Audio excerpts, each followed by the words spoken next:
سورہ فرقان بہت سارے اہم ترین صورتوں میں سے ایک صورت سورہ فرقان اللہ تعالیٰ بتا رہا ہے، تعلیم کر رہا ہے کہ عباد الرحمن کون ہوتے ہیں، ان میں کیا خوبیاں ہوتی ہیں۔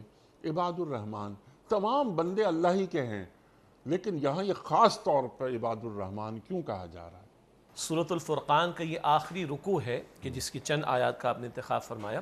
الفرقان خود قرآن حکیم کا نام ہے، حق و باطل میں فرق کر دینے والا کلام۔ اور جب قرآن آیا ہے تو قرآن حکیم نے فرق وعدے کیا ہے۔ وہی عرب کا معاشرہ تھا، وہی مکہ مکرمہ تھا، وہاں صدیق اکبر بھی موجود تھے اور ابو جہل بھی موجود تھا۔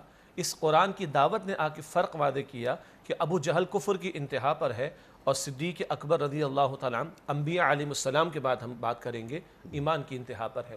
تو فرق کر دینے والا کلام۔ اچھا، قرآن کریم جب آیا ہے اور نبی مکرم صلی اللہ علیہ وسلم نے اس کی دعوت پیش کی ہے تو فرقان کا تو ترجمہ کیا جائے گا حق اور باطل میں فرق کر دینے والا کلام۔ البتہ جن آیات کا آپ نے انتخاب فرمایا بہت قیمتی اور جامع مقام ہے، اور جس کو اللہ تعالیٰ نے خود اس مقام پر ٹائٹل دیا عباد الرحمن کا۔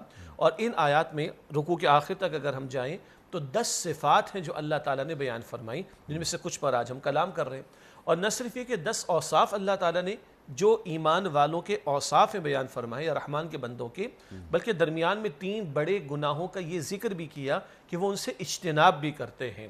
تو ایک پورا پیکج ہمارے سامنے جا بجا قرآن حکیم میں آتا ہے، اوامر کا، نواہی کا، ڈوز کا، ڈونٹس کا۔